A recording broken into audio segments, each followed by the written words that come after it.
vamos a ir viendo más adelante, y son las que en todo caso pues provienen y devienen de la necesidad de la parte demandada de poder hacer o asumir alguna actitud dentro del proceso. Esto va desde oponerse a la demanda, va también, por ejemplo, a aceptar el contenido de la demanda, o simplemente pues no oponerse, ¿verdad? No ni siquiera acudir al proceso, ¿verdad? Que eso ya es lo que en derecho procesal se llama rebeldía, ¿verdad? Pero vamos a ir viendo eso más adelante. Pero lo importante de todo esto es que el demandado tiene la necesidad de conocer el contenido de dicha demanda para poder ejercer su derecho de defensa y asumir cualquier tipo de postura dentro del proceso. Sin este requisito, el demandado no puede asumir ningún tipo de actitud, porque es necesario para salvaguardar el derecho, el debido proceso y por consiguiente el derecho de defensa, que quien esté siendo demandado pues tenga la posibilidad de hacer uso de su derecho de audiencia, porque esto también es imprescindible, ¿verdad? De la misma manera dice que el emplazamiento es el acto del órgano jurisdiccional, mediante el cual queda establecida la relación jurídica procesal. Aquí hay una situación bien importante, ¿verdad? Que el juez conoce únicamente la postura de la parte demandante, de la parte demandante. Pero no es sino hasta el momento en que el tribunal notifica y emplaza al demandado, en donde ya la relación laboral la relación procesal se entabla. Pero la litis va a quedar debidamente perfecta o perfeccionada desde el momento en el que la parte demandada asume una postura, ¿verdad? Porque entonces, por ejemplo, si la parte demandante demanda, el juez tiene a la vista los hechos sobre los cuales va a fundamentar su demanda, ¿sí?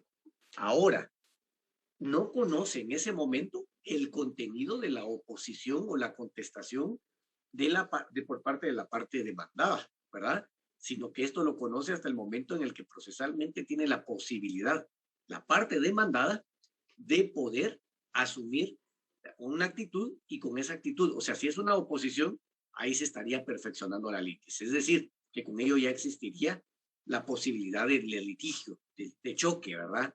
Ya teniendo a la vista las dos posturas el juez para efectos de la prosecución del proceso correspondiente.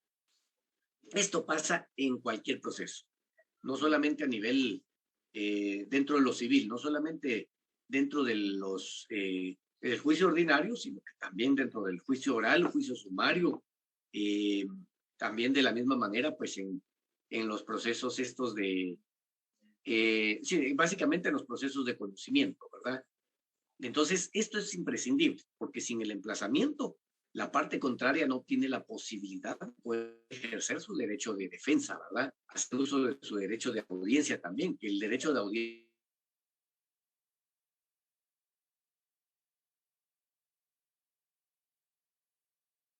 a hacerse oír dentro del proceso, a manifestarse.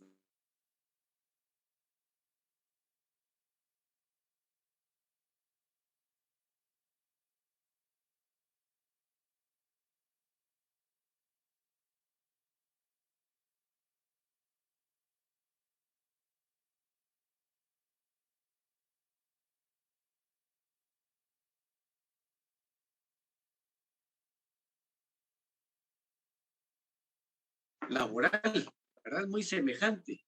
Yo me animaría a decir que el legislador tomó como base el juicio civil, ¿verdad? Para desarrollar el juicio oral, pero es muy parecido, ¿verdad? Y entonces, pero en el caso del juicio ordinario, pues hay que recordar que el principio de escritura es básicamente el fundamento sobre el cual pues se va a desarrollar el proceso, ¿verdad? Entonces, hago estas salvedades porque es necesario establecer que, por ejemplo, el demandado tiene que hacerse oír, ¿verdad? Y el emplazamiento sirve para que él pueda preparar los mecanismos para poderse hacer oír. Obviamente tiene que estar debidamente notificado y pues sabido del contenido de la demanda para poder preparar lo que corresponde en relación a su pretensión, ¿verdad?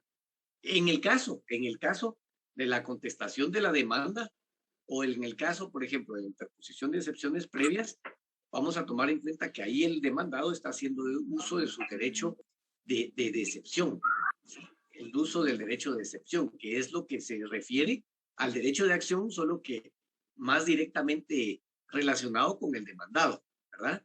Derecho de acción es la facultad para acudir a un órgano jurisdiccional, y esto es lo que conlleva a ambas partes, no solamente al demandado, sino que no solamente al demandante, sino que también al demandado. Pero doctrinariamente, excepción, básicamente el derecho de excepción en general, básicamente es el derecho de acción que le asiste a la parte demandada específicamente, ¿verdad? Entonces, esto lo hago mención solamente para aclarar algunos puntos que hemos visto con anterioridad. Los efectos del emplazamiento, dice que está la notificación del emplazamiento, crea para el demandado la carga de comparecer ante el juez y tomar intervención en el juicio que se le ha promovido. Entonces, aquí, ¿qué pasa con el emplazamiento? Uno de sus efectos es que una vez se notifica, ya esto empieza legalmente a correr un plazo, que en el caso del juicio ordinario es de 9 días, para que el demandado haga uso de su comparecencia y tomar intervención dentro del proceso, ¿verdad? Esto es lo que básicamente tenemos ahí sí que para efectos del emplazamiento. Alfredo Pérez me pregunta que en qué página del libro encontramos las actitudes. Uy, no lo tengo a la vista ahorita, Alfredo, pero en cuanto lo tenga, yo le indico a usted en qué páginas se encuentra. No se preocupe, ahí le vamos a dar el mensaje. Si no se lo indico yo en el transcurso de la clase, con todo gusto por medio del WhatsApp, voy a estarle haciendo las indicaciones a la general para que todos pues, puedan tener idea de dónde se encuentra esto en el libro de texto. Muy bien. Entonces, en este caso, pues el emplazamiento ya le genera a la parte demandada la posibilidad de comparecer ante el juez, ¿sí? De comparecer ante el juez. Cuando hablamos de comparecer ante el juez, no me estoy refiriendo yo a que el demandado busque al juez y vaya a platicar con él. No. Me estoy refiriendo al hecho de que tiene que preparar, por medio de su abogado, el memorial correspondiente a efecto de comparecer ante el juez. La comparecencia la hace por escrito, ¿sí? En el tiempo, modo y forma que el tribunal le haya otorgado. En el caso del juicio ordinario, como ya les había indicado, es dentro del término de 9 días. Dentro de esos 9 días, los primeros 6, el demandado tiene la posibilidad de interponer excepciones previas. Si pasan esos 6 días y no interpuso excepciones previas, pues entonces ya precluye su derecho, ¿verdad? Y dentro de esos 9 días, en general, tiene la posibilidad de contestar la demanda en sentido negativo, interponer excepciones perentorias o incluso solamente allanarse. Cuando hablamos de allanarse, nos estamos refiriendo a que acepte el contenido de la demanda. Por ejemplo, si fuera una demanda de daños y perjuicios y se le notifica al demandado y pues el demandado dice, sí es cierto, sí, yo le causé un daño a esta persona y voy a aceptar lo que está pidiendo, ¿verdad? Está pidiendo 50,000 quetzales de daños, 25,000 de perjuicios y tiene razón. Entonces, a la hora de comparecer a juicio, dentro de ese término de 9 días, comparece con su respectivo memorial, aceptando lo que la parte contraria le está pidiendo, ¿verdad? Lo que la otra parte está solicitando. Entonces, esto hace pues que ya eso tenga ciertos tipos de efectos. Pero eso, ¿a qué vamos? Al hecho de que pueda asumir esas actitudes dentro del término de 9 días. ¿Contados a partir de qué? Contados a partir del momento en el que se le emplaza, a partir del momento en el que se le notifica el contenido de la demanda, ¿verdad? Entonces, esos 9 días empiezan a correr desde ese momento y dentro de los primeros 6 días de esos 9 del emplazamiento, como les indiqué, puede interponer excepciones previas. Es que resulta que va a contestar su demanda al 8º y 9º día, o 9º día, ¿verdad? Que ya es el límite. Y ahí está él presentando incluso pues las excepciones previas. Ya no tiene, esas excepciones se tendrían que declarar sin lugar en virtud de que las está interponiendo fuera del término establecido en la ley, ¿verdad? Entonces esto ya ocasiona que pues haya ya precluido esa etapa procesal para interponer excepciones previas, pues aunque vaya dentro del término 9 días, no lo hizo dentro de los primeros 6 y eso hace que entonces ya no se pueda declarar con lugar esas excepciones previas presentadas, ¿verdad? Entonces, cuidado con ello porque hay que tomar en cuenta que nosotros como abogados debemos observar de una manera imperativa los plazos, ¿verdad? Imperativa los plazos. Por eso es que la ley está vigente, por eso es que la ley está ahí para respetarla. Los órganos jurisdiccionales, no vamos a negar, que respetan los plazos. Los órganos jurisdiccionales los irrespetan, ¿verdad? Por ejemplo, la ley del organismo judicial establece que la sentencia se debe emitir dentro de los 15 días siguientes a la vista, ¿verdad? Se celebra la vista muchas veces y pasan 15 días, 30 días, 60 días, 2, 3 meses y no hay sentencia, ¿verdad? Entonces los órganos jurisdiccionales lamentablemente irrespetan los plazos. Los argumentos que tienen los órganos jurisdiccionales para irrespetar los plazos es que tienen, dicen, mucha carga de trabajo. Y sí, es cierto, algunos sí tienen una carga excesiva y otros no. Y aún así, pues se incumplen los plazos, ¿verdad? Pero el que está litigando como abogado tiene que observarlo. Mira, no va a llegar uno el 10º día y es que lo que pasa es que como tuve trabajo, demasiado trabajo en los 9 días anteriores, hasta ahorita preparé la demanda, la contestación de la demanda y aquí está. Olvídese, eso va a ser para que el tribunal se ría, ¿verdad? De la actitud del abogado. Entonces, es delicado esto. Por favor, tómenlo en consideración por la ley y los de la ley. Y básicamente la ley adjetiva, la ley civil en este caso, porque una cuestión que no se observe de conformidad con la ley, con las normas procedimentales, eso da origen a la interposición de los distintos recursos para atacar el contenido de esos actos que han causado vicio dentro del procedimiento o infracción de ley, ¿verdad? Entonces, cuidado con ello porque sí es necesario ser más que respetuosos, ¿verdad? Fíjense que hoy les voy a comentar, no solamente con la ley hay que ser respetuosos, sino que también con las cuestiones pues, de cumplimiento en cuanto al trabajo de uno mismo, ¿verdad? En una ocasión yo les comento que tenía yo bueno, una experiencia que tuve yo hace poco, ¿verdad? En un juzgado civil, recuerdo yo que la audiencia estaba programada para la 1 de la tarde, una audiencia de juicio oral civil, 1 de la tarde, ¿verdad? Y que si, bueno, yo dije, no, 1:30 era, 1:30 de la tarde, del mediodía, 1:30. Pues yo ya aprendí estos 14 años de ejercicio profesional que llevo, que ya con los jueces hay que ser puntual, ¿verdad? En cuanto a acudir a las audiencias. En esa ocasión llego yo, siempre llego 15 o 20 minutos antes de la hora señalada por cualquier cosa, ¿verdad? Y uno no sabe qué atrasos puedan haber en el camino, en la ruta, y a la hora ¿cómo se llama? A veces llega uno a la hora en punto y eso es un nervio horrible, ¿verdad? Porque a veces el tráfico no le permite movilizarse de una manera pues libre y pues en una ocasión sí me atrasé, pero eso fue hace muchos años por el tráfico. Pero en esta ocasión les digo yo que a la 1:30 estaba la audiencia y a la 1:10 ya estaba yo ahí sentado, ahí sí que esperando en la sala en el pasillo ahí del juzgado, ¿verdad? Que sí resulta que la audiencia a la 1:30 en punto inició, ya estaba yo ahí tranquilo sentado con mi clienta y la otra parte pues llegó también puntual, 1:30, pero el abogado no. Y la oficial cuando pues 1:30 en punto cerró la puerta y empezó la audiencia.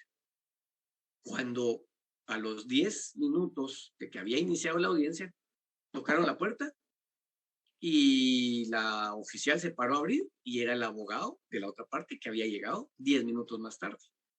Entonces le dijo, mire, es que disculpe, vengo tarde porque se me pinchó una llanta. Le dijo, lo siento, abogado, pero aquí 1:30 es la audiencia y ya no puede entrar. No, pero es que mire que no puede entrar, le dijo.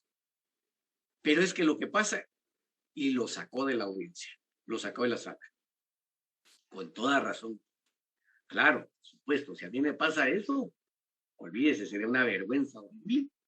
No solamente con el tribunal, sino que básicamente con mi cliente, pues, porque mi cliente me contrató a mí porque confía en mí, confía en mi trabajo, en mi puntualidad. Pero miren que fue una cosa que a mí me dio pena por el otro abogado, pero a la larga a mí me benefició que él no lograra entrar a la audiencia, ¿verdad? Porque ya la otra parte sin abogado ya era para, ahí sí que deshacerlo uno ahí conociendo la ley, ¿verdad? Pero son cosas que les digo, pues, porque hay que tener mucho, mucho, mucho cuidado. Nosotros como abogados, nosotros como jueces, porque sí hay que ser muy exactos y puntuales con ello. Hace también, creo que poquito antes de eso, también tenía una audiencia de juicio oral y que sí resulta que era una declaración de partes. Era una declaración de partes.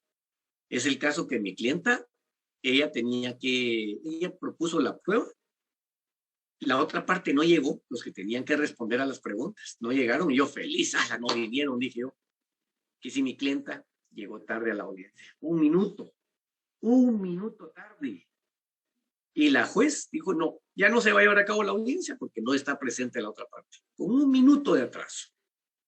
Entonces, quienes son impuntuales, por favor, quítense esa mala maña. Es que la hora chapina y jajajaja. No. Eso de la hora chapina son puras mediocridades, ¿verdad? Porque la hora es la hora y puntualmente hay que estar ahí presente. Entonces, es como dicen, es que me invitaron a una piñata a las 3 de la tarde y vamos a llegar a las 6 y la piñata hasta las 6 de la tarde está empezando. No, eso es lo peor, es terrible. Son cosas informales que ya, pues obviamente ya nos dan la pauta de cómo es una persona, ¿verdad? Entonces, cuidado con ello, porque aquí como abogados, aquí ya no estamos para reírnos. Ustedes ya están en el octavo ciclo y por favor, desde ahorita aprendan a cumplir como debe ser.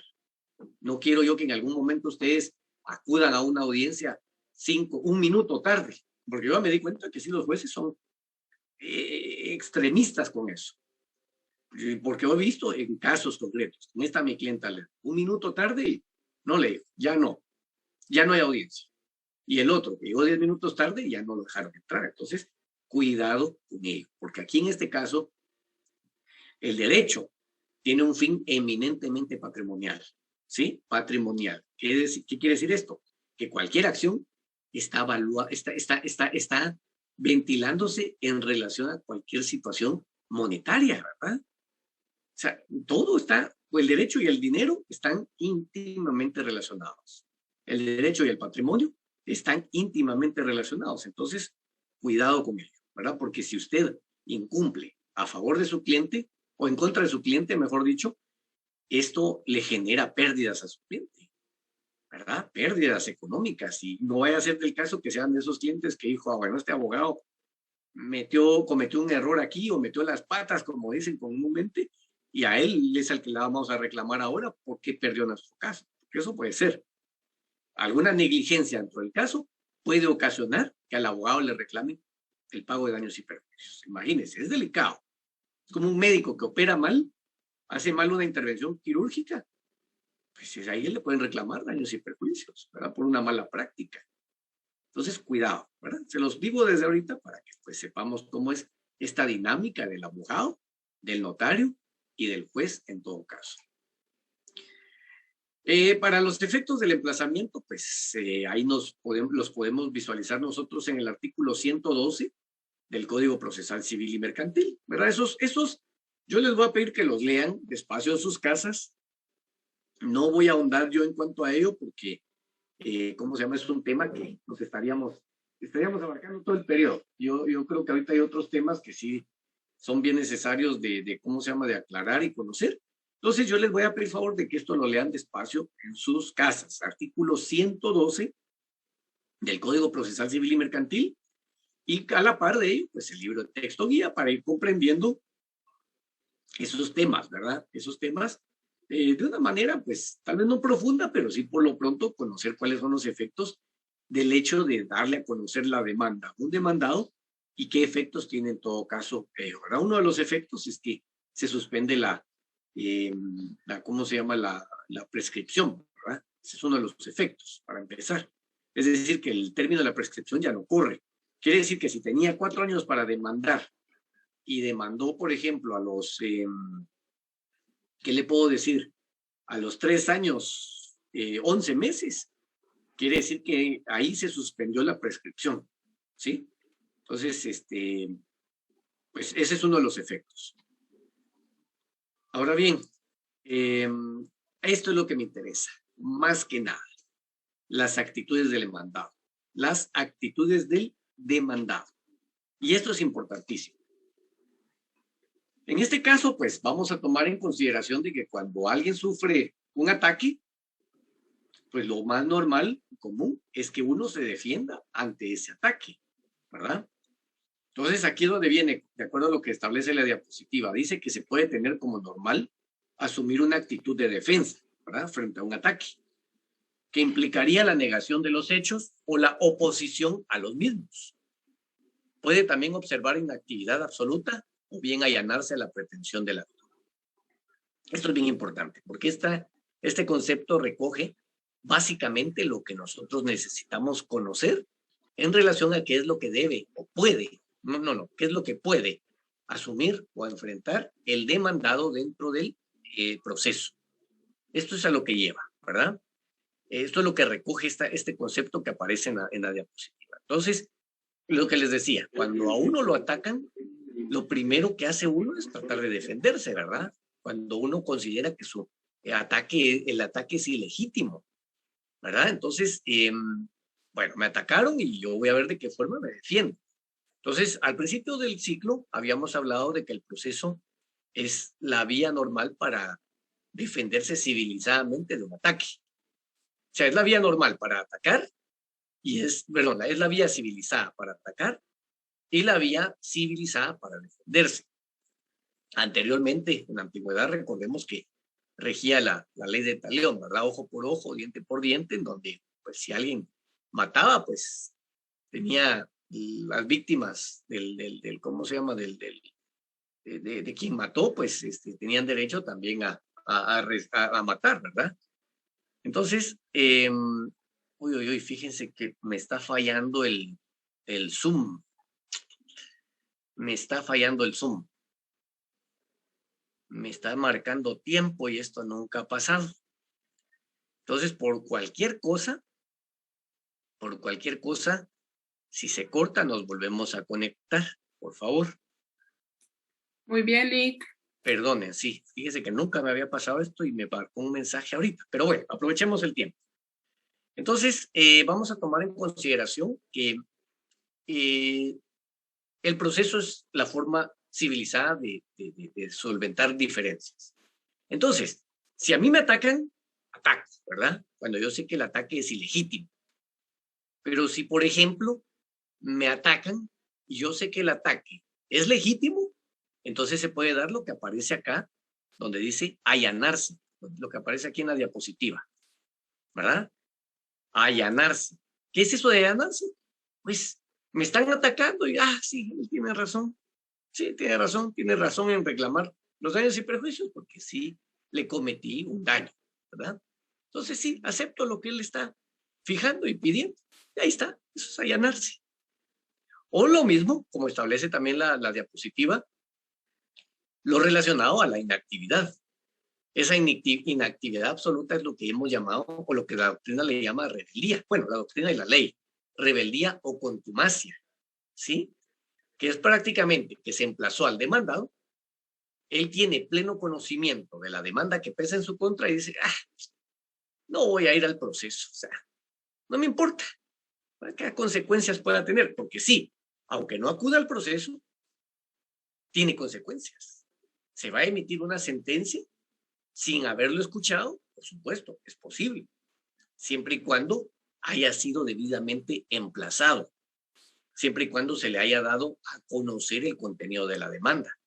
Ahora, si nunca se le dio a conocer el contenido de la demanda, nunca se le emplazó y se emitió una sentencia, entonces ahí sí hay una arbitrariedad flagrante, ¿verdad? Que es el hecho de que se le estaría violando su derecho de defensa, ¿verdad? Entonces, pero esto ya es harina de otro costal. contestar. Pero en el caso de la persona que está debidamente notificada y citada para comparecer a juicio y no comparece, eso sí tiene consecuencias, ¿verdad? Y no es que eso, es que yo no fui a juicio, pero me notificaron, nunca fui, pero me sentenciaron al pago de 2.500 quetzales o 2 millones de quetzales por daños y perjuicios, ¿verdad?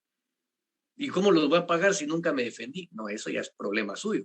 Una vez se le haya dado a conocer el contenido de lo que se le está demandando, ya eso genera consecuencias, ¿verdad? Ya que no asista al juicio, ya es decisión suya. Pero también es una facultad, ¿verdad? Porque si tampoco yo lo quiero hacer, no lo hago. Pero si yo me quiero defender, pues estoy en todo mi derecho de defenderme en el proceso. O si yo quiero, pues, aceptar lo que la parte actora está pretendiendo o reclamando, pues también estoy en mi derecho, ¿verdad? Estas cosas, esto que aparece en esto daba diversas variantes, que son las actitudes, por ejemplo, están las actitudes activas y están las actitudes pasivas. Cuando hablamos de las actitudes activas es cuando actúa de una manera, pues, activa, valga la redundancia, dentro del proceso, ¿verdad? Es decir, tiene una actuación evidente, ¿verdad? Y también están las actitudes pasivas, que es en este caso la reina, que es la rebeldía, ¿verdad? Es decir, no tengo ningún tipo de actividad dentro del proceso, no obstante ello, pues sí tendrá consecuencias. Dentro de las actitudes pasivas están las actitudes positivas y las actitudes negativas.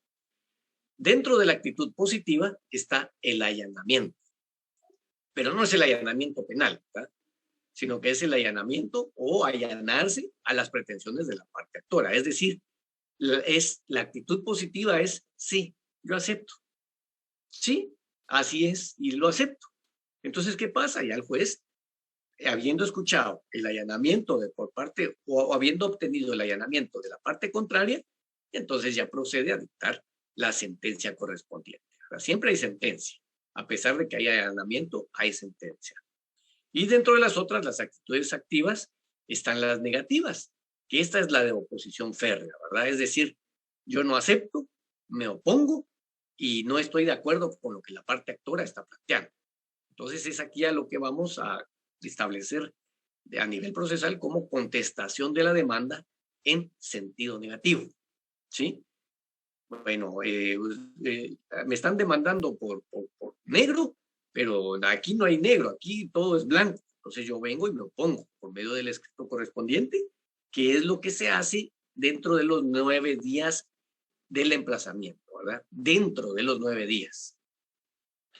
No puede haber más, al menos que se le otorgue 1, 2, 3, 4 días por razón de la distancia, ¿verdad? Pero esto es cuando una parte demandada tiene que ser notificada o emplazada en un lugar, pues, distinto al que, pues, donde se está demandando. Como, por ejemplo, que una persona sea demandada en Xela, pero se le tiene que notificar hasta Melchor de Menco, o sea, en Petén, ¿verdad? Que es una distancia inmensa. Entonces, los jueces lo que hacen a la hora de darle trámite a la demanda es que establecen que se emplaza al demandado por el término de 9 días, más 4 días, por ejemplo, por razón de la distancia. Entonces, quiere decir que ya gozaría de 13 días el demandado para poder, ¿cómo se llama?, presentar su oposición o asumir cualquier tipo de actitud dentro del proceso. ¿Verdad? Entonces, esto hay que tomarlo en cuenta porque ese plazo que se amplía es discrecional, ¿verdad? El juez ya lo dispone de acuerdo a cómo considera que es la distancia en relación a dónde se le tenga que notificar a la persona o emplazarla, ¿verdad? Pero esto, pues, no se da siempre, sino cuando los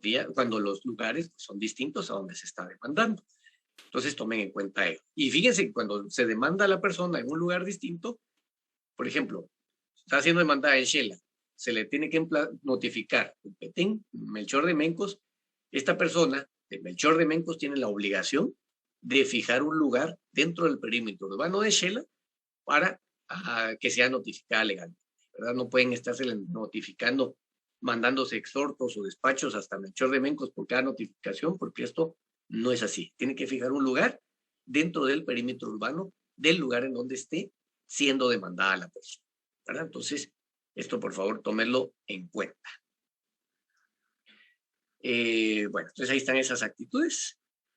La actitud pasiva, como les había dicho, es la rebeldía o contumacia.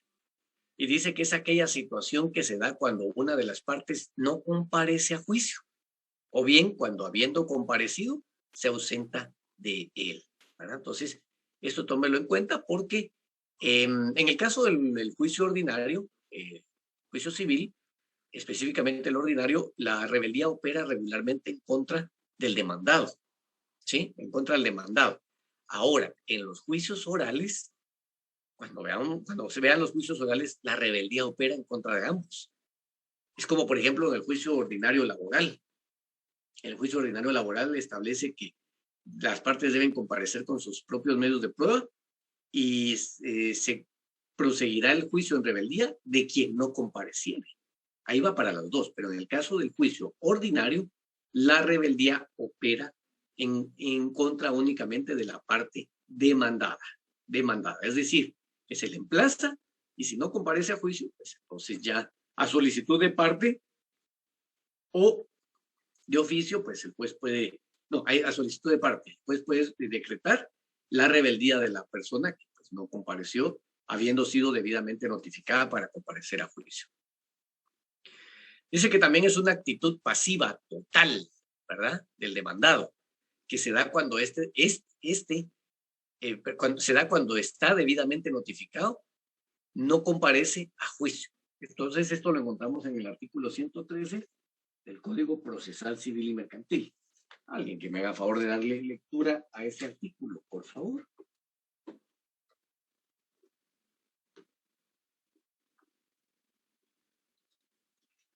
¿Qué artículo dijo, Lick? 113, por favor. Sí, 113 dice rebeldía del demandado. Si transcurrido el término del emplazamiento, el demandado no comparece, se tendrá por contestada la demanda en sentido negativo y se le seguirá el juicio en rebeldía a solicitud de parte.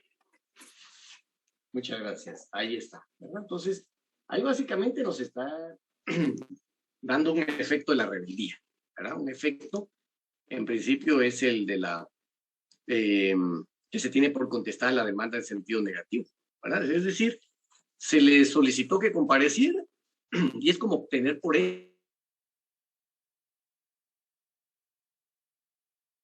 Entiende y se sobreentiende que esto es una forma negativa o de oponerse a la demanda que se le está poniendo en su contra, ¿verdad? Interponiendo en su contra.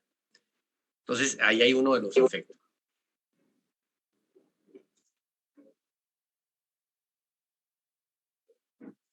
Muy bien.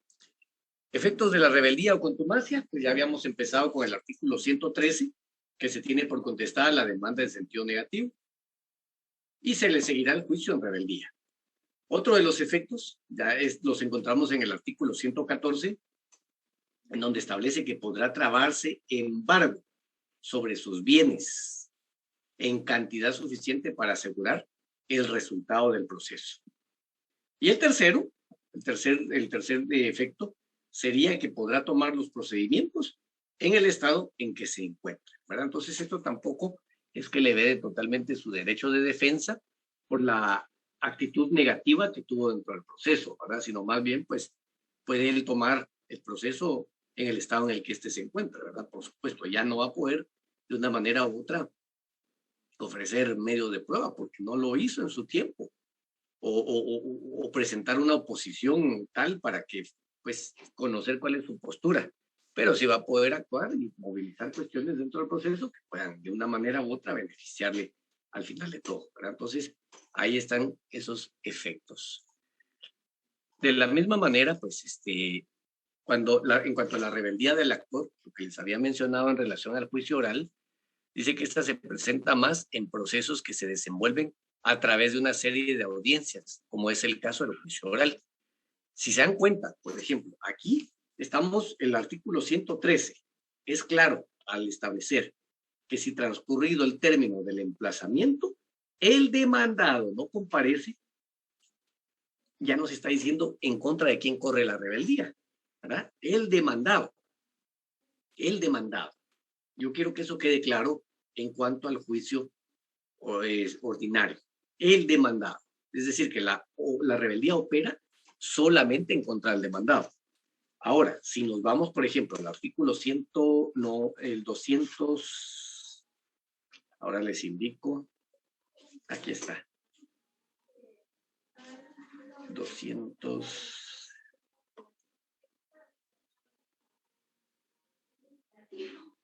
202. El artículo 202 establece, voy a leer la parte que solo lo que me interesa. Dice, mejor dicho, establece, si la demanda se ajusta a las prescripciones legales, el juez señalará día y hora para que las partes comparezcan a juicio oral, previniéndolas presentar sus pruebas en la audiencia. Oigan bien esto, bajo apercibimiento de continuar el juicio en rebeldía de la que no compareciere. Quiero que le pongan atención a esto. Continuar el juicio en rebeldía de la que no compareciere. ¿Qué entendemos con esto entonces? Que la rebeldía opera, entonces, en contra de las dos partes. Pero aquí estamos hablando específicamente del juicio oral, artículo 202.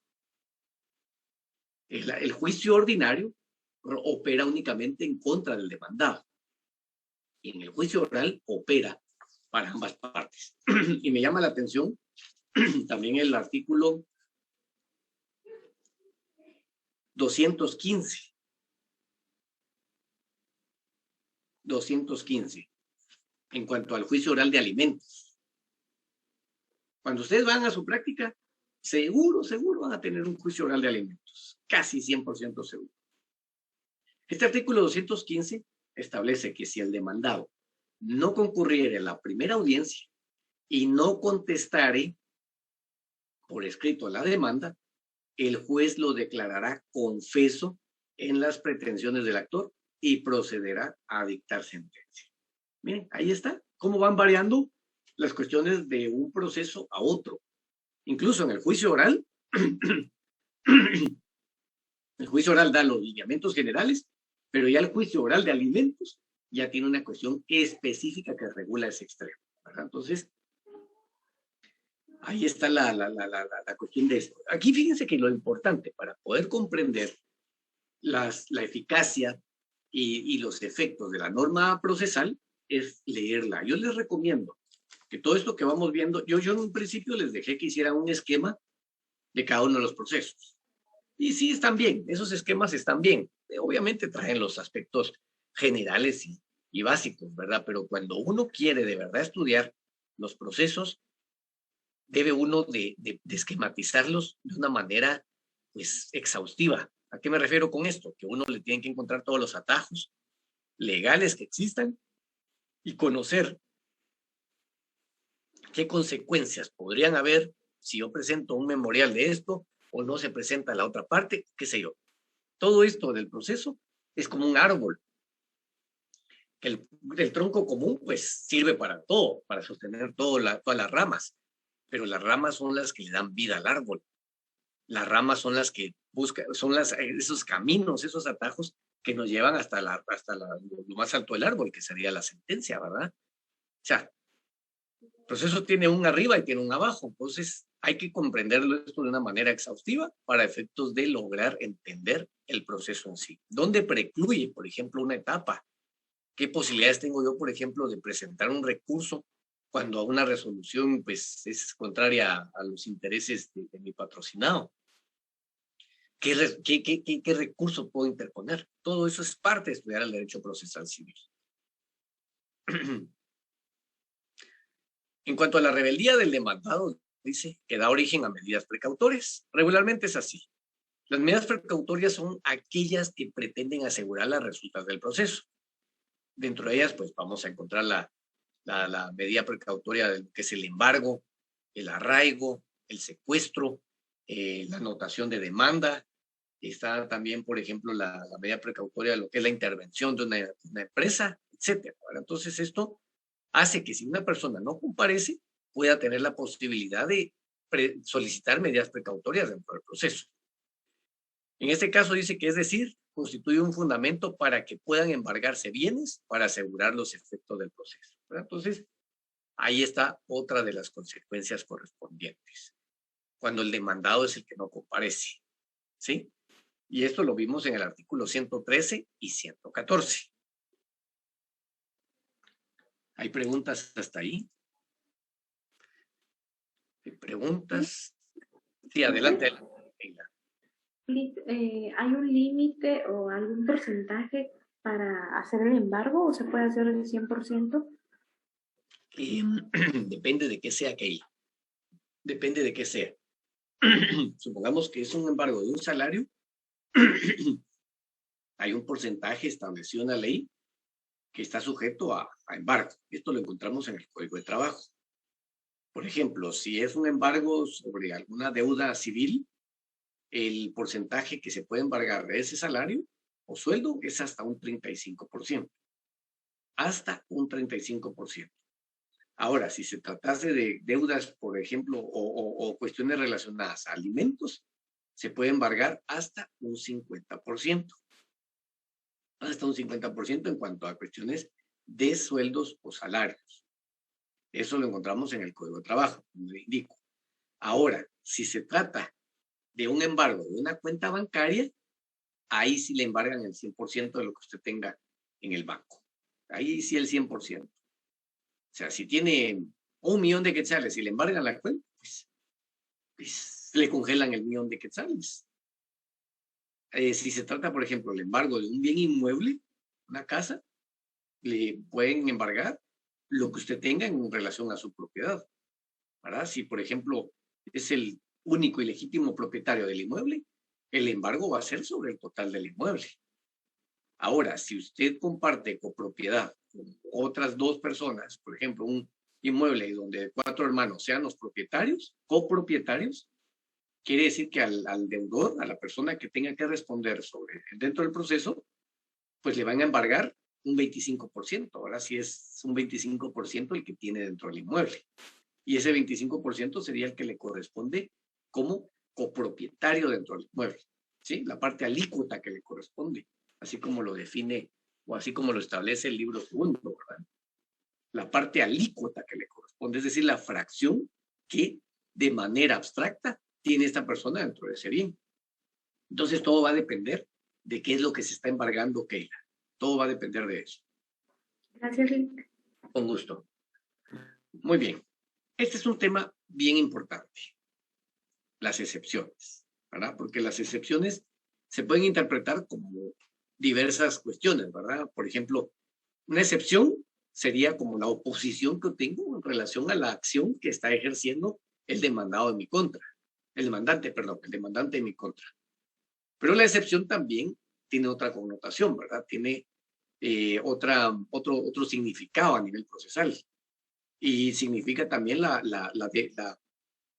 el mecanismo de defensa con que cuenta la parte demandada para depurar el proceso. Para depurar el proceso. Eso sería como una excepción previa, ¿verdad? La intención de la excepción previa es depurar el proceso. La intención de la excepción previa es limpiar el proceso desde el principio. Por ejemplo, solo a modo de ejemplo, una excepción previa para depurar el proceso sería, por ejemplo, la demanda defectuosa, ¿verdad? Si esa demanda tiene defectos, pues ahí se tendrían que subsanar para efecto de proseguir con el proceso. Y esto como excepción, ¿verdad? Como excepción. Pero como les vuelvo a repetir, como excepción también como excepción se contrapone a la acción. Es decir, que el demandado tiene el derecho de excepción en contraposición al derecho de acción de la parte demandante.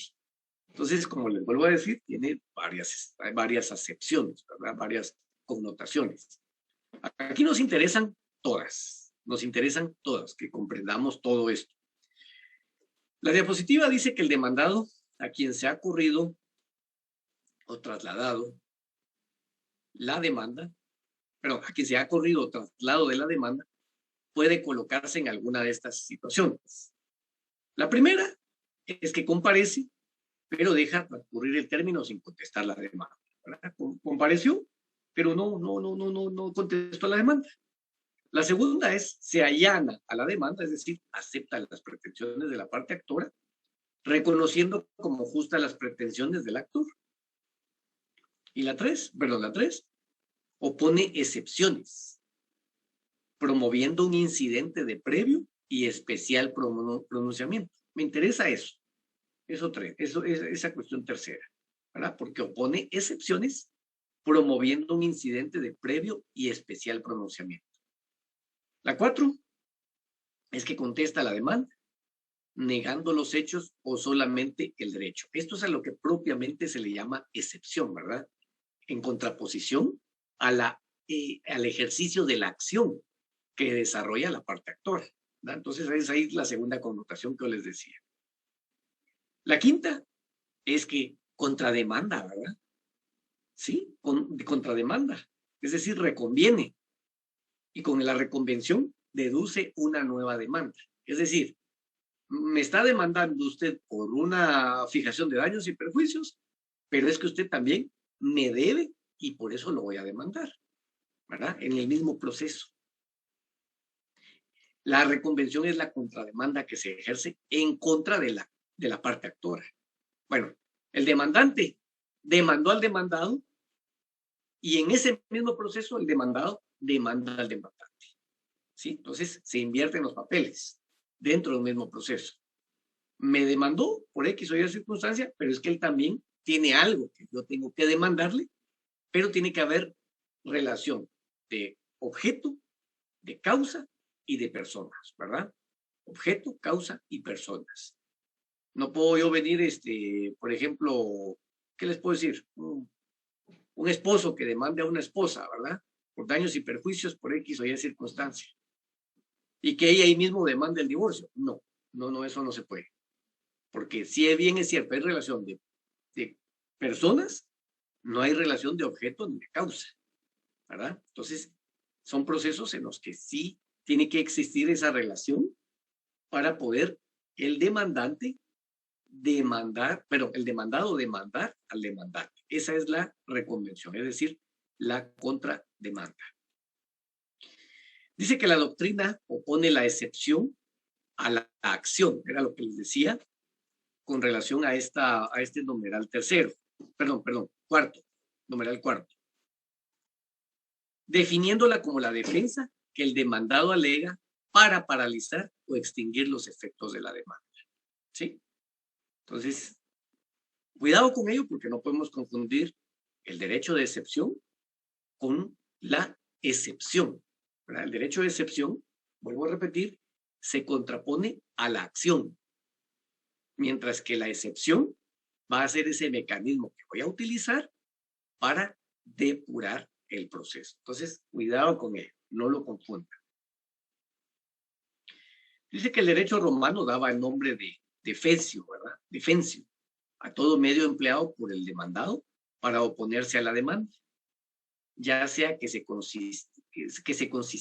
consistiera en negar los hechos, ya en una pretensión contraria, ¿verdad? Entonces, en derecho romano, pues cualquier tipo de mecanismo destinado a, ¿cómo se llama? Para la oposición, se le llamaba defensio, ¿verdad? Miren esto, nuestra ciencia, esta rama del derecho, específicamente el derecho procesal, es una rama antigua, antiquísima. Un fundamento en el derecho romano. Y estas instituciones se han ido desarrollando de tal manera que no han habido tantos cambios con relación a cómo se desarrollaba en la antigüedad. Quiere decir que el derecho romano pues propuso las bases fundamentales sobre las cuales se erige el derecho procesal, que hasta el momento no ha recibido mayor modificación. Es más, creo yo que antes era más perfecto porque no estaba basado en la escritura. Recordémonos cómo habían oradores, juristas, como por ejemplo Gallo. Gallo era un jurista romano que, pues, aparte de ser jurista, era un orador. O incluso Séneca, ¿verdad? Que ellos defendían a sus intereses y a sus defendidos con el uso de la palabra. Pero después, pues, se convierte todo en escrito, ¿verdad? Y viene como que a entorpecer la disposición de resolver los procesos de una manera rápida, ¿verdad? Sin obstáculos. Pero actualmente se está regresando a la oralidad. Veamos, por ejemplo, el proceso penal. proceso penal desde 1994 se convirtió en un proceso eminentemente oral. No digamos, por ejemplo, el juicio oral dentro de los procesos civil o incluso dentro de lo que es el derecho laboral, ¿verdad? Todo es oral. Y en el caso del derecho civil, pues el juicio ordinario es escrito. Han habido muchas propuestas de reforma para poderlo oralizar. Ya desde hace como unos 20, 22 años se ha venido discutiendo esto. No hay voluntad, ¿verdad? Pero con ello vendría de una manera u otra a lograr que el proceso civil avanzara o avanzase de una manera lo más rápida posible. Porque ahorita no vamos a negar que los procesos civiles, por eso dicen muchos, es que yo mejor voy a ser penalista porque así me gano mis 10,000 quetzales en menos de un mes, ¿verdad? O sea, por un solo proceso. Mientras que con el proceso civil, los procesos son largos y pues usted como abogado quiere tal vez tener más dinamismo en cuanto a los ingresos económicos y se da cuenta que tarda mucho tiempo en regresar, ¿verdad? El dinero. Entonces, hay muchas cosas, ¿verdad? Pero son cosas que hasta incluso pueden ser tema de tesis para ustedes. En el derecho romano dice que se hacía el siguiente distingo, ¿verdad? Ciertas circunstancias que obraban en favor del demandado podían ser declaradas de oficio, en tanto que otras solo podían tomarlas en cuenta el magistrado si el demandado las hacía valer como defensa, ¿verdad? Es decir, aquí en este caso que estamos viendo nos interesa este ope excepciones, ¿verdad? Que es la defensa que ejerce el demandado en cuanto a lo que se le esté planteando. Esto a nivel histórico se los incluye. Dice que para esta ope excepciones, o sea, estas últimas, requerían una actividad por parte del demandado y se presentan en consecuencia como un contraderecho. Se reservaba el nombre de excepciones en sentido propio, en tanto que a las demás se les llamaba defensas en general, ¿verdad? Entonces, esas ope excepciones siempre tienen que tener la iniciativa de parte para efectos de ejercer cierto tipo de defensa dentro del proceso. Fíjense que aquí hay una cuestión. Ya la palabra defensa ya no se utiliza, sino más que nada se denomina oposición. Porque la defensa ya más que nada es una cuestión eminentemente penal. Y en este caso, pues lo penal y lo civil, pues tienen una separación absoluta. Incluso, pues la esencia es distinta también, ¿verdad? Porque en el caso de las cuestiones penales, pues ustedes conocen bien que son delitos los que conocen, ¿verdad? En el caso, por ejemplo, de los juicios, de las cuestiones civiles, pues son relaciones de carácter particular en las que lo patrimonial es lo que define toda la relación, ¿verdad? Entonces, aquí en este caso, la palabra más adecuada para describir lo que estamos viendo es la oposición en todo caso. Dice que al mismo tiempo el procedimiento se hizo escrito, ¿verdad? Durante la cuestión esta del derecho antiguo, romano, y apareció una nueva excepción, la de oscuro libelo, que podía oponer el demandado cuando la demanda no era clara o tenía defectos de forma, por lo que posteriormente se le dio el nombre de defecto legal en el modo de proponer la demanda. Ustedes que han estudiado las excepciones previas o dilatorias, en el caso del laboral, ¿qué excepción es a la que se está refiriendo acá?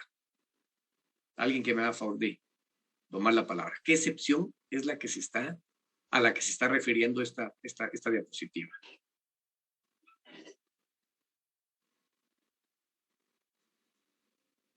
A ver, ¿qué excepción es?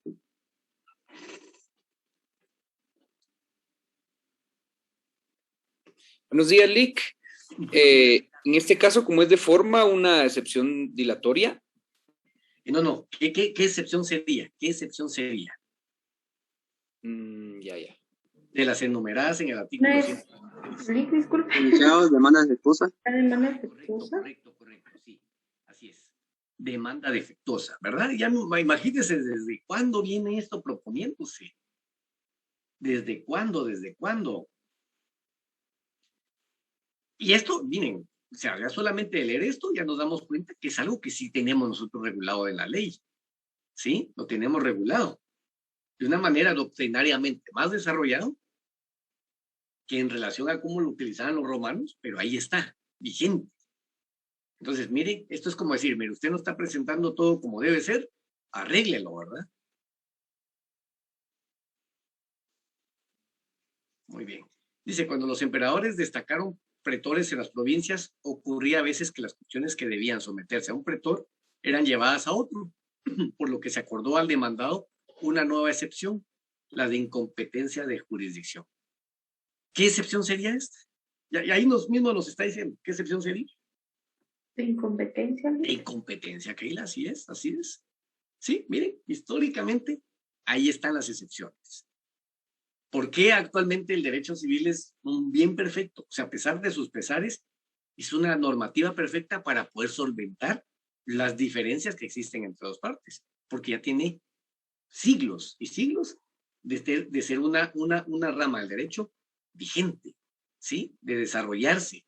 Cada institución, pues obviamente se ha ido modificando, ¿verdad? Adaptándose a las necesidades que requieren en relación al contexto dentro del cual se están desarrollando, ¿verdad? Por ejemplo, las figuras como el secuestro. Ay, secuestro, dice uno, penal. Esto es cuando alguien se lleva a una persona. No. El civil, eso ya lo recordamos, tiene otro sentido. Y el secuestro se refiere a aquella medida precautoria en donde, para asegurar las resultas de un proceso, se le despoja a una persona de un bien mueble para ponerlo en depósito y que eso en un determinado momento pueda servir para cubrir los costos o lo que se esté reclamando dentro del proceso, ¿verdad? Imagínense, figuras que se han ido desarrollando, que pues están vigentes y pues esto hace que el derecho procesal civil pues sea una ciencia ya, una rama del derecho ya bastante añeja. Entonces dice que es así como junto a las excepciones substanciales fueron formándose las excepciones procesales, que son las excepciones previas que pues vamos a ir viendo más adelante. Dice que en la práctica se llama excepción toda defensa que el demandado opone a la pretensión del actor, sea que se nieguen los hechos en que se funda la demanda, sea que se desconozca el derecho que de ellos pretenda derivarse, sea que se limite a impugnar la regularidad del procedimiento. Dice que la excepción, ya les había indicado esto, se opone a la acción frente al ataque, la defensa. De ahí que relacionándola con la competencia, un viejo principio romano dice que no ha perdido su vigencia, establece que el juez de la acción es el juez de la excepción, ¿verdad? Entonces, si yo, por ejemplo, demando en ¿cómo se llama? En la antigua Guatemala, Zacatepeques, la excepción, o sea, el derecho de acción lo ejerzo ahí y la excepción la debe conocer el mismo juez, ¿verdad? Eso es a lo que se refiere esto. En sentido más restringido dice, por excepción se entiende la defensa dirigida a paralizar el ejercicio de la acción o a destruir su eficacia jurídica fundada en una omisión procesal o en una norma sustancial. Se ha establecido una distinción según que la defensa ataque el procedimiento o al fondo del derecho. Esto es bien importante, subdividiéndolas en dilatorias y perentorias, según que paralicen o extingan la acción o el derecho. Entonces, miren pues, aquí vamos a tomar en consideración que nuestra ley tiene previstas las excepciones previas, ¿verdad? Que es lo que en la doctrina antigua se llaman como dilatorias. Ya dilatorias ya es un término, a mi criterio, obsoleto doctrinariamente, ¿verdad? Nuestra ley civil, dice, establece previas. La ley laboral, perentorias. Me gusta más el de previas. Es más sencillo. Y tiene por objeto, pues, o sea, ahí con ello denota el objeto que tiene. Sin embargo, hay que tomar en cuenta que esas excepciones previas pueden catalogarse de diversa manera. Lo vamos a ver más adelante, solo les adelanto. Excepciones previas, están las privilegiadas y las no privilegiadas, y están las mixtas. Las no privilegiadas son las que únicamente se pueden interponer y presentar en el momento procesal oportuno, es decir, dentro de los 6 días del emplazamiento, dentro de los primeros 6 días del emplazamiento. Las excepciones privilegiadas son aquellas que se pueden interponer en cualquier momento. Y el mismo código nos regula cuáles son esas, cuáles son las privilegiadas. Dentro de ellas, por ejemplo, podemos contar la de prescripción, la de cosa juzgada, etc. Son las que se pueden interponer en cualquier momento. Ahora, las excepciones previas mixtas son aquellas que se interponen como excepciones previas, pero tienen efectos de perentorias. Y las excepciones perentorias lo que pretenden es dejar sin efecto la acción. Un ejemplo de excepción previa mixta sería la de prescripción. Que alguien haya demandado, ya no teniendo el derecho de hacerlo, y se le interpone en su contra una excepción previa de prescripción. ¿Cuál sería el efecto? Pues cerrar el proceso, ¿verdad? Entonces, a eso hay que analizarlo también, ¿verdad? Extingue el proceso en todo caso. Excepciones y presupuestos procesales. Vamos a ver qué hora es. Si no, este tema lo dejamos para dentro de 8 días, porque sí es un tema bastante largo y extenso. Sí, yo creo que ahí lo vamos a estar dejando. Y más que nada porque también ya volvió a marcar esto. Entonces voy a solucionar este problema que tengo con esta situación y pues vamos a estar definiendo qué vamos a hacer esta semana. Yo les voy a rogar que siempre estén atentos a la plataforma por cualquier cambio en cuanto al enlace o lo que sea, ¿verdad? Igual yo les notifico a ustedes con tiempo. Ahora bien, yo les pregunto si hay preguntas en cuanto al tema visto el día de hoy. ¿Hay alguna cuestión que quieran mencionar? ¿Algo que pues, quieran que se aclare?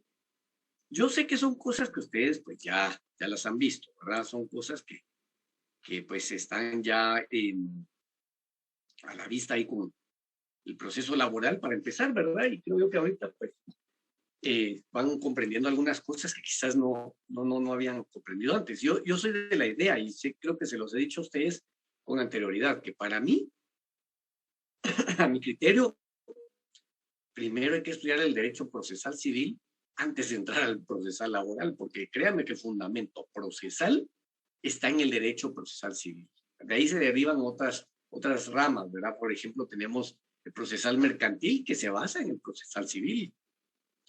O sea, ahí viene su fundamento.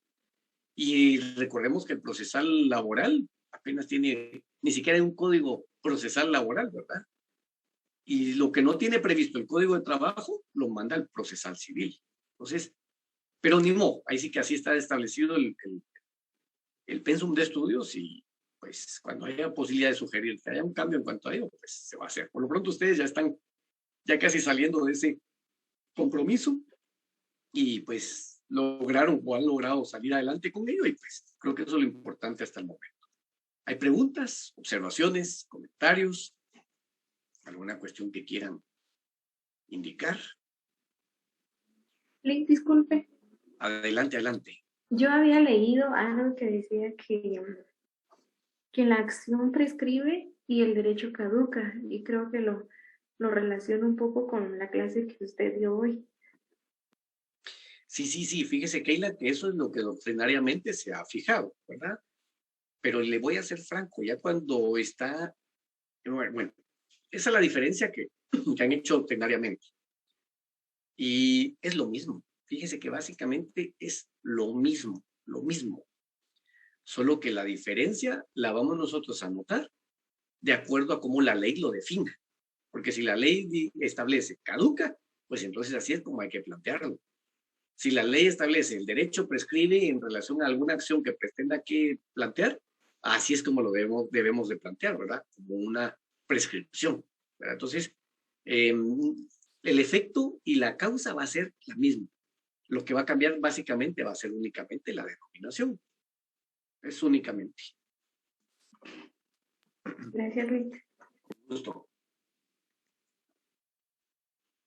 Bueno, muy bien, si no hay más preguntas, pues damos por concluida la sesión del día de hoy. Dentro de 8 días, pues vamos a proseguir con el tema de las excepciones, a seguir con la contestación de la demanda y a culminar con las actitudes del demandado. Yo les he estado subiendo material para que lo analicen. Ahí les presenté yo una oposición, una contestación de demanda. Ahí se la subí a la plataforma. Yo necesito que por favor la lean, la analicen y pues cualquier cosa, duda que tengan, porque esas son cuestiones eminentemente prácticas, ¿verdad? No, que están relacionadas con lo que estamos viendo. Ahorita lo principal es subsanar y ver lo relacionado a la cuestión doctrinaria, pero yo no me aparto, como les indiqué la semana pasada, de proveerles a ustedes material para que se vayan formando una idea acerca de cómo se estructuran no solamente los memoriales, sino también qué es lo que contienen, ¿verdad? Para efecto de que ustedes, pues ya cuando el próximo año que se van a su práctica civil, pues ya tengan un conocimiento básico acerca de lo que se les está proporcionando. Pero es necesario que cada quien se tome el tiempo para poder analizar esos documentos, sí. Y por ejemplo, les mandé una demanda y yo esperaría que con esa demanda la hayan impreso y de esa manera pues comparar lo que está en el artículo 61, 106 y 107 con lo que aparece dentro de la demanda que les proporcioné, ¿verdad? Entonces, esa es la idea, ¿verdad? Entonces, para que vayan conociendo la estructura misma de esos documentos. Bueno, entonces, si no hay más preguntas, pues doy por concluida la sesión del día de hoy. Dentro de 8 días, pues vamos a estar viendo a las 10 horas en punto, agradeciéndoles a ustedes su asistencia. Pues, feliz descanso para más tarde y muy feliz fin de semana. Muy feliz día. Feliz fin de semana, Lick. Gracias, Feliz fin de semana, igualmente. Lick. Muchas gracias. Cuídese, Lick. Feliz fin de semana. Igual.